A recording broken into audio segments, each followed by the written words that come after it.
Sevgili dostlar, son fizik bükücü, fizik çözer, metin çözere, modern fizik kolye hoş geldiniz arkadaşlar.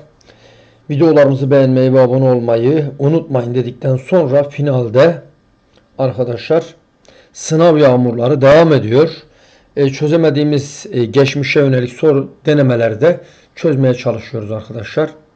İşte final AYT alan yeterlilik deneme sınavı. Final dergisinin ücretsiz olan bir eki final dergisi deneme. Arkadaşlar AYT 6 ve cevap anahtarımız şöyle. Evet, cevap anahtarımız biraz şuradan küçültelim. Evet, küçülttük. Herkes görsün diye arkadaşlar ekrana sığsın ve bütün sorular ekrana geldi. Evet sevgili arkadaşlar, birinci sorumuz şekildeki merceklerin uzaklıkları F'tir. Buna göre P cisminin görüntüsü 1, 2, 3, 4, 5 ile gösterilenlerden hangisidir diye sorulmuş. Arkadaşlar bir noktanın görüntüsünü oluşturmak için iki tane ışın göndermelisiniz. Bakın asal eksene paralel gönderdiğiniz bir ışın odaktan geçecek ve şöyle yoluna devam edecek. Şu 2'ye 1, 2'ye 1. Evet. Yani 2 ya da 4 olma ihtimali var şimdi. Şimdi bir tane de arkadaşlar şu noktaya gönderdim. Zaten kırılmadan geldi. Ben şu merceğe bu nereden geldi? Odaktan. Odaktan gelen asal eksene paralel kırılır. Dolayısıyla bu iki ışın nerede kesişti arkadaşlar? 2'de cevabımız görüldüğü gibi Balıkesir, Bandırma diyoruz sevgili arkadaşlar. 2 tane bir noktadan ışın gönderdiniz. Zaten arkadaşlar şu gönderdiğiniz ışın şöyle gitti. Evet, P'nin şu altının nerede asal eksen üzerinde olduğu görülmektedir. Tabi buradan arkadaşlar şöyle de gönderebilirsiniz. Bakın şu ne? Odaktan geldi. Odaktan gelen asal eksene paralel. Asal eksene paralel gelen de odaktan. Bakın bunun da burada kesiştiğini görüyoruz. Sadece şu ışını göndererek 1 ya da 2 olduğunu görebilirsiniz. Şu ışını da gönderdiğinizde şöyle birleştirdiniz. 2 olduğu görülebiliyor. Başka bir açıdan diyelim sevgili arkadaşlar. Ve geldik ikinci sorumuza. Bir dalgalı eninde özdeş S1-S2 kaynaklarıyla girişim deseni oluşturuluyor. Katar ve düğüm çizgilerinin sayısını artırmak için arkadaşlar buradaki katar ve düğüm çizgilerinin sayısını arttırmak için, yani girişim desenindeki bu çizgileri arttırmak için arkadaşlar birbirine yaklaştırmamız gerek. Çünkü ardışık iki dalga katarı veya iki düğüm çizgisi arasındaki mesafe lambda bölü 2. O zaman lambda küçülürse ne olur? Çizgiler sıklaşır. İşte arkadaşlar mesela yarıya indirdim. Çizgiler sıklaştı. Yani lambdanın küçülmesi gerekiyor. Lambda küçülmeli. Veya kaynakları arasındaki mesafeyi arttırmam gerekiyor ki şimdi burada oluşmaz. Ama kaynağı buraya alırsanız arkadaşlar daha birçok çizgi oluşturabilirsiniz. Kaynakları birbirinden uzaklaştırmak. Evet. Periyodunu arttırmak. Evet, bakalım arkadaşlar. V eşittir lambda bölü T. Kaynağın hızını değiştirmeden periyodunu arttırırsanız dalga boyu da artar. Halbuki biz dalga boyunu azaltmak istiyoruz. L'ne su eklemek. V eşittir lambda F ya da lambda bölü T, ikisinden de bakabilirsiniz. Arkadaşlar L'ne su eklediğinizde hızı artar. Frekans kaynağa bağlı. Bu sefer frekans sabit. O zaman dalga boyu da artacak. Halbuki biz dalga boyunu azaltmak istiyoruz. Cevabımız yalnız bir Adıyaman diyoruz sevgili arkadaşlar. Üçüncü sorumuz şekildeki sezyum atomunun enerji düzeyleri verilmiştir. 7 voltluk potansiyel farkıyla hızlandırılan bir elektron sezyum buharının bulunduğu bölgeye gönderiliyor. Buna göre elektron temel haldeki sezyum atomlarından kaç tanesini uyarabilir? Sevgili arkadaşlar, en fazla, en çok. Demek ki ne olmalı arkadaşlar? Bu 7 elektron voltluk elektronumuz geldi. Eğer birinci enerji düzeyine uyarırsa hepsini de, çünkü ikinci enerji düzeyine uyardığında fazla enerji verecek. ya da iyonlaştırırsa o zaman en çok uyaramaz. En çok uyarabilmesi için birinci enerji düzeyine uyarmalı. Acaba 7 bölü 1,38 niye arkadaşlar? Bir taneyi uyarmak için 1,38 elektron voltluk enerji gerekli. Bende 7 elektron voltluk enerji var. Acaba kaç tane yapar arkadaşlar? Görüldüğü gibi 7'yi 1,2'ye bölsek 5. Demek ki 5 küsür. Küsürü zaten olamaz arkadaşlar. Cevabımız o halde Denizli diyoruz. Yani bu 5 virgül küsür. Küsürüyle uyaramazsın. Arkadaşlar. Diyelim ki ne kaldı? Bunu 5 ile çarptık. 5 kere 8 40 elde var 4.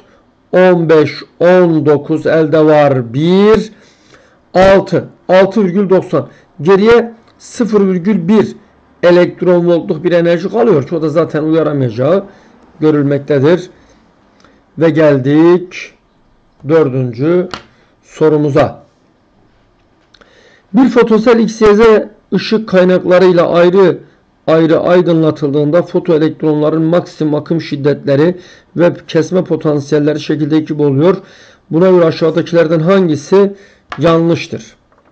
Sevgili arkadaşlar, aynı fotosel X, Y, Z. Bakın şu maksimum akım bize ışık, maksimum akım şiddeti ışık aksını verecek. Kesme potansiyeli de arkadaşlar gönderilen fotoelektronun fotonun arkadaşlar neyini verecek? Enerjisini. Evet. Şimdi şuraya baktığınızda E foton eşittir E bağlanma artı E kinetik. İşte arkadaşlar bu kinetik enerjiyi sıfırlayan değere ne demiştik? Kesme potansiyeli. Kesme potansiyeli büyükse kinetik enerji büyük demektir. Aynı fotosel için E0 aynı. O zaman kesme potansiyeli büyükse gönderilen fotonun da frekansı enerjisi büyüktür. Dalga boyu küçüktür. X'ten çıkan ışığın frekansı Y'den çıkan ışığın frekansından küçüktür. Kısaca gönderilen ışığın arkadaşlar ışık şiddeti için I max'a, gönderilen ışığın frekansı enerjisi dalga boyu için kesme gerilimine bakıyoruz. O halde frekansa bakalım. V'ye 2V olduğu için arkadaşlar Y'den gönderilen Y'nin frekansı X'ten büyük ya da X'in frekansı Y'den küçüktür. Doğru. X'ten çıkan ışığın dalga boyu Z'den çıkan ışığın dalga boyuna eşittir. Hemen yanlış olduğu görülüyor. Çünkü arkadaşlar X ile Z'yi kıyasladığımızda Z'nin kesme gerilimi daha büyük olduğu için Z'nin frekansı ve enerjisi de daha büyük olacaktır. O halde arkadaşlar cevabımız Bursa. C'ye bakalım. X'in katotta oluşturduğu ışık aksı Y'ninkinden fazladır. Evet. Işık aksı için dedik ki I max'a bak. O halde phi X büyüktür phi Z. Doğrudur.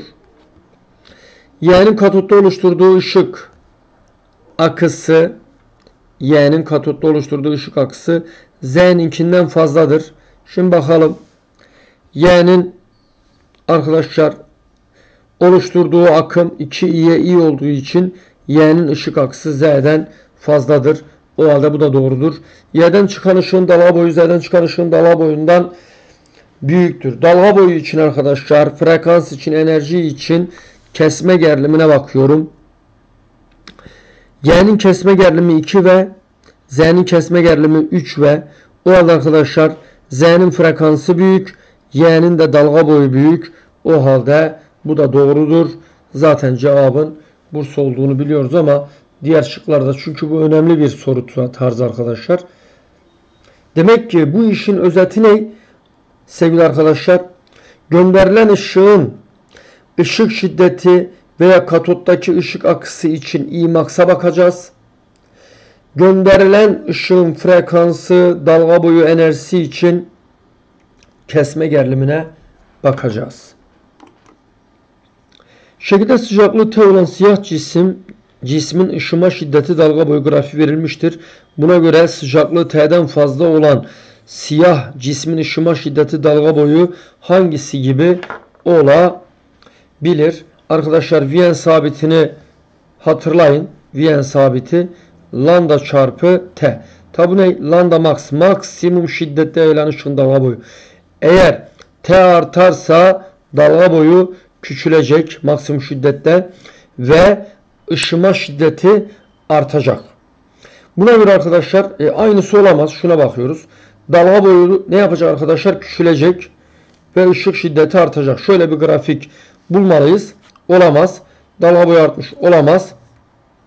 Dalga boyu değişmemiş. Şiddet artmış. Olamaz.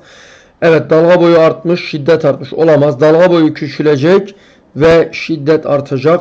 Cevabımız Edirne olmaktadır sevgili dostlar. Ve geldik 6. sorumuza. Sırası C olan bir sıvaç şekildeki gibi yükleniyor. Yük dengesi kurulduktan sonra sıvacın uçları arasındaki potansiyel fark V oluyor. V değeri hangilerine bağlı değildir arkadaşlar? Bakın, bağlı değildir. Şimdi yüklendiğinde akım 0 olacak arkadaşlar. Akım 0. O zaman bu iki nokta arasındaki potansiyel fark epsilon. V eşittir epsilon olacak. V eşittir epsilon. Bu ne demek? Sadece arkadaşlar üreticinin EMK'sına bağlıdır. Bu bağlı değildir diyor. Bağlıdır. Eledim. Sıvayla bir ilgisi yok. R ile bir ilgisi yok. O zaman bağlı değildir. O halde arkadaşlar cevabımız 2 ve 3 Edirne diyoruz sevgili arkadaşlar. Bakın, güzel ve düşürücü bir soru. Kolay bir soru ama düşürücü bir soru. Çünkü arkadaşlar buradaki potansiyeli kim belirliyor? Üretici belirliyor. O kadar. Diğerlerine bağlı değil. Evet. Şimdi ne diyor? Şekildeki K telinden Y akımı geçmektedir. Bu akımın manyetik alanında bulunan pozitif yüklü XY cisimleri Vx ve Y hızlarıyla harekete başlıyor. Buna göre XY'nin hareketi için hangisi doğru olabilir? Öncelikle sevgili arkadaşlar buradaki manyetik alanı bulalım. Sağ el kuralı baş parmak akımın yönünü gösterecek şekilde şöyle bir avuçladığınızda bu taraf içe doğru, görüldüğü gibi manyetik alanımız içe doğru sevgili arkadaşlar. Evet. Şimdi bakalım. Diyoruz ki 4 parmak manyetik alanın yönü bu yüklü parçacığa etki eden kuvveti bulurken 4 parmak içe doğru, baş parmak şu arkadaşlar şöyle gösterecek olursanız, bakın baş parmak hızın yönünü, 4 parmak akımın yönünü gösterecek olursa avuç içi kuvvetin yönünü gösteriyor. Bakıyoruz arkadaşlar, 4 parmak manyetik alanın yönünü, baş parmak hızın yönünü, avuç içi kuvveti gösteriyor. Diyor ki iç cismi doğrusal hareket eder. Hiçbiri doğrusal hareket edemez. Eledik. Sevgili dostlar.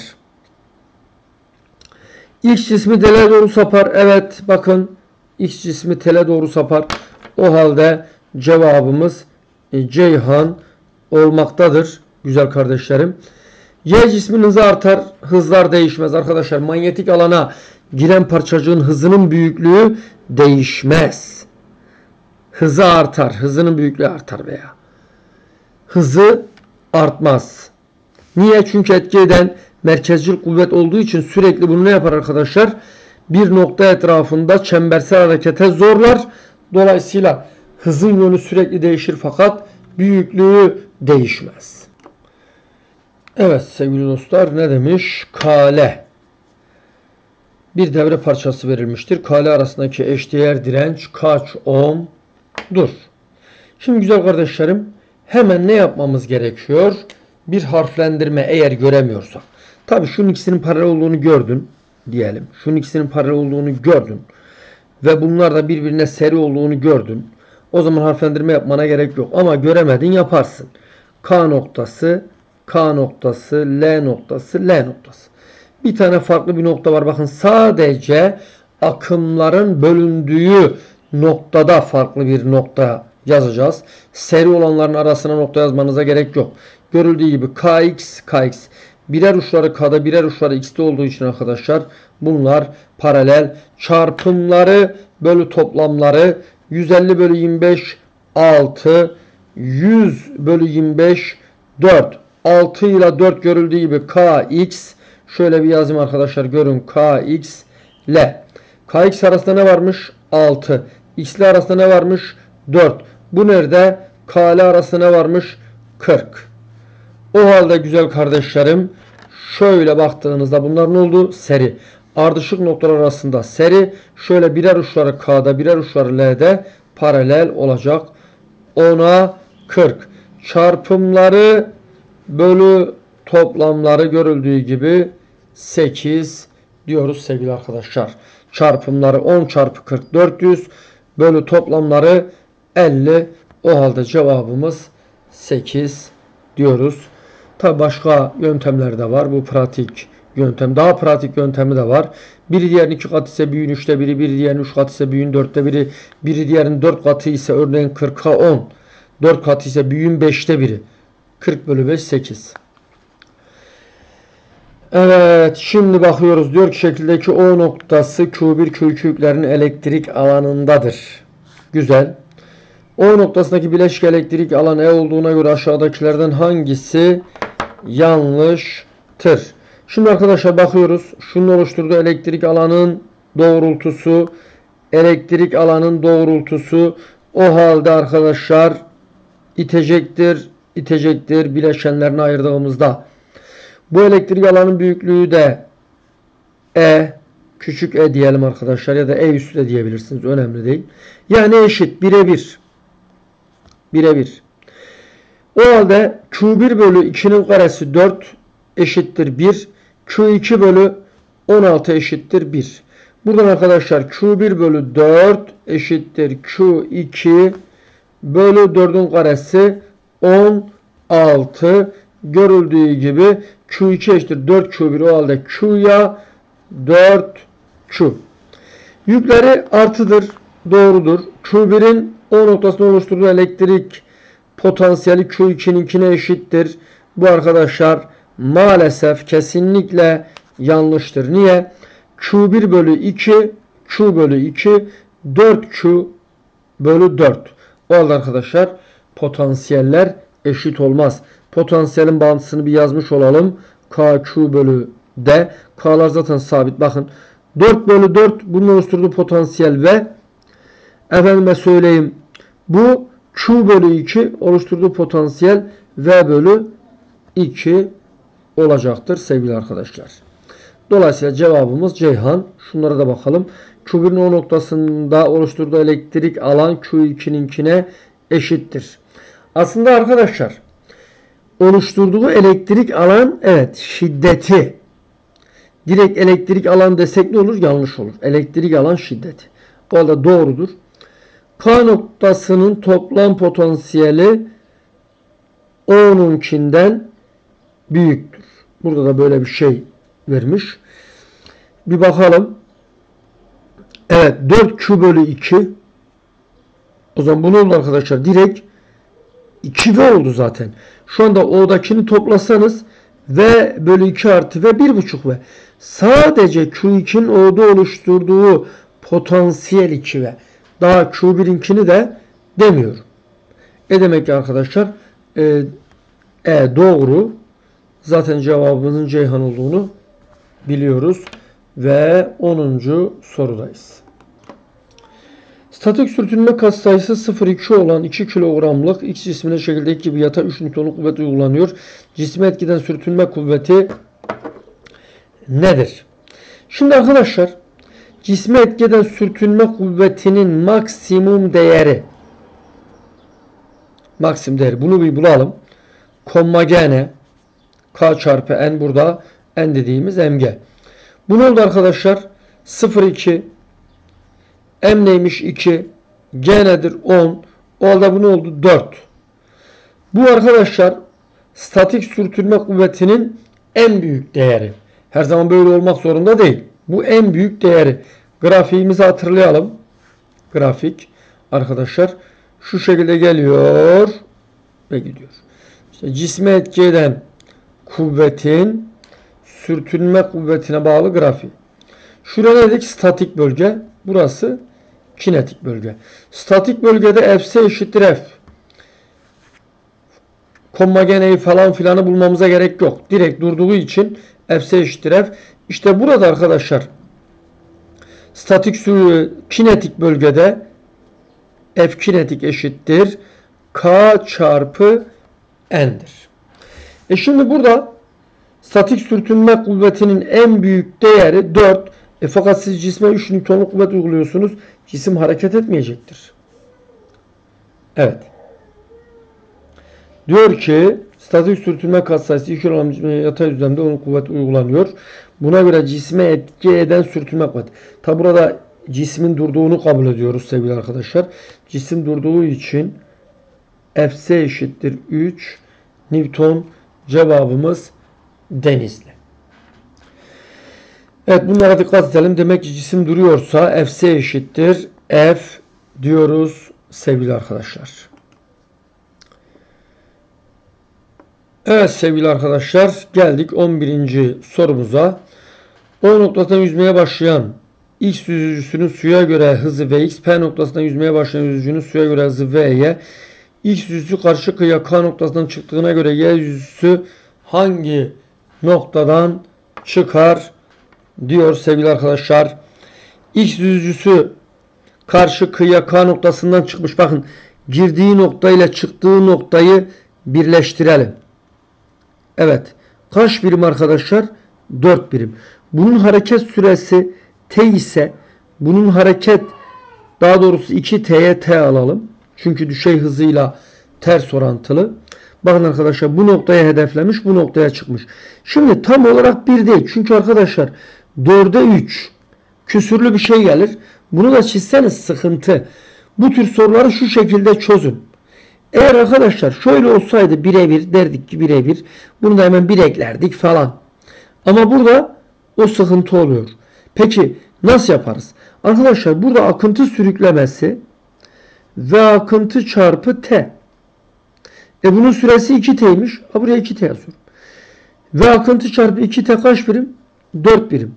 Peki bunu ne kadar sürükleyecek? Buradan.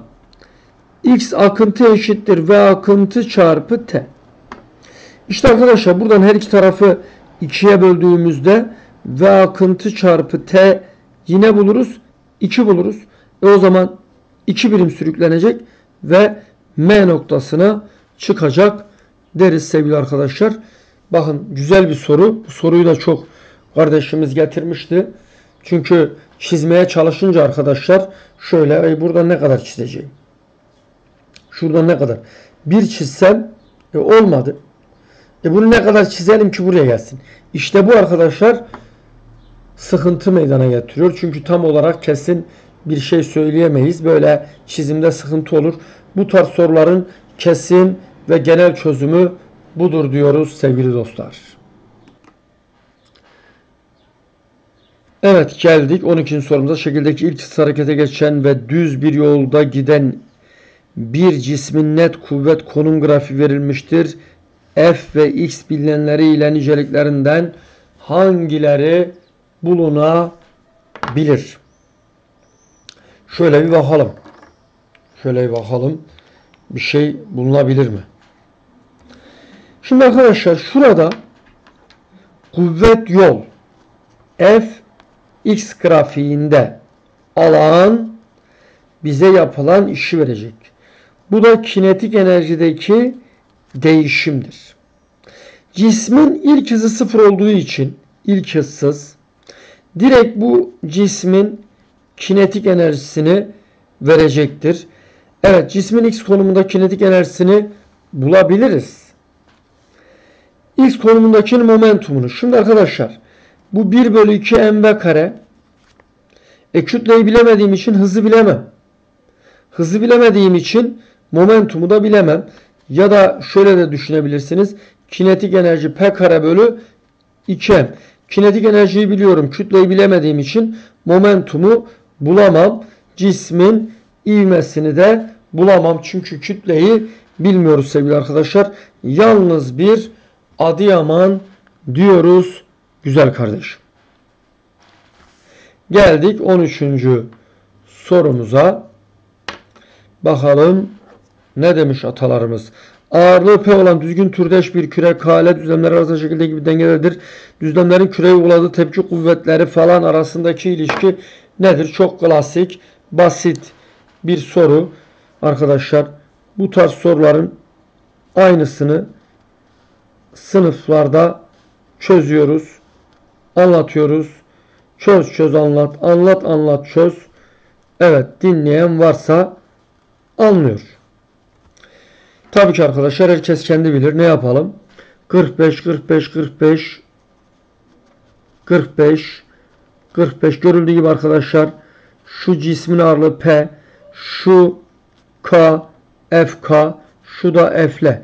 Aynı şekilde arkadaşlar FK ile F'lerin bileşkesi de yine F'le oldu. Hemen bakıyoruz. İkizkenar üçgen 45 45 olduğu için arkadaşlar P eşittir FK, hipotenüs F'le, ya da buna mesela arkadaşlar F desek, bu da F, bu ne oldu? F kök 2. F kök 2. O halde F'le büyüktür. Nerede o şık? Bursa. F'le büyük, P ile FK eşit diyoruz. Ve geldik sevgili arkadaşlar, çok şükür son sorumuza. Ne demiş atalarımız bakalım. Şekilde harmonik hareket yapan 0,5 kilogramlık bir cismin kuvvet zaman grafiği verilmiştir. Yargılarından hangileri doğrudur? Evet, şimdi bakalım hangisi doğru? Doğruyu bulalım. Bulur muyuz? Buluruz inşallah arkadaşlar. Arayan bulur. Mevlasını da bulur. Evet, malumunuz. Şimdi kardeşim, bir tam dalganın oluşması, bakın. Şurası arkadaşlar bir tam dalgadır. 2 saniye. O halde periyodu 2. Kardeşim. Hareketin genliği. Hareketin genliği. Bize etki eden arkadaşlar, bakın, etki eden kuvvetin zamana bağlı grafiği verilmiş ve kütlesi de verilmiş 0,5 kilogram. Buradan acaba genliği nasıl bulabiliriz? Bakın arkadaşlar, etki eden maksimum kuvvet F eşittir M W kare çarpı R. Peki W'yu bulabilir miyiz? Tabii ki bulmalıyız. Çünkü W eşittir 2 pi bölü T. Arkadaşlar T'yi 2 bulduk, periyodu.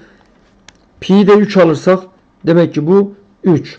Etki eden kuvvet 0,9 eşittir 0,5 M W kare 9 çarpı R. İşte arkadaşlar şuradan görüldüğü gibi şu 0,5'ler gitti. 9'ları eledik. O halde R eşittir 1 bölü 5. 1 bölü 5 metre. 100 ile çarparsak 20 santimetre olacaktır sevgili arkadaşlar. Evet. Şuradan F eşittir MW kare çarpı R. 0,9 eşittir 0,5. Kütleyi vermiş. W'yu buldum 3. 3'ün karesi 9 çarpı R. R 1 bölü 5 metre. 20 ile çarptığımızda, 100 ile çarptığımızda santimetreye çeviriyoruz. 20 santim. Cisim denge konumundan 0,6 metre bölü saniye hızla geçmiştir. Şimdi arkadaşlar bu hızı bulabilmemiz için V eşittir W çarpı R. Denge konumundaki hızı. W ne? 3 bulduk. Çarpı R'yi ne bulduk? 20. 20 santimetre. İstersen bunu arkadaşlar 0,2 metredi. Metre bölü saniye cinsinden sorduğu için 0,2. O da 0,6 metre bölü saniye doğrudur. Güzel bir soru sormuşlar. Biraz zor. Arkadaşlar bizi uğraştırıyor. Gördüğünüz gibi. Ve arkadaşlar bu denememiz de burada bitti. Kendinize çok ama çok iyi bakın. Modern Fizik Kolik'te kalın. Sevgili arkadaşlar, bir daha görüşünceye kadar hoşça kalın.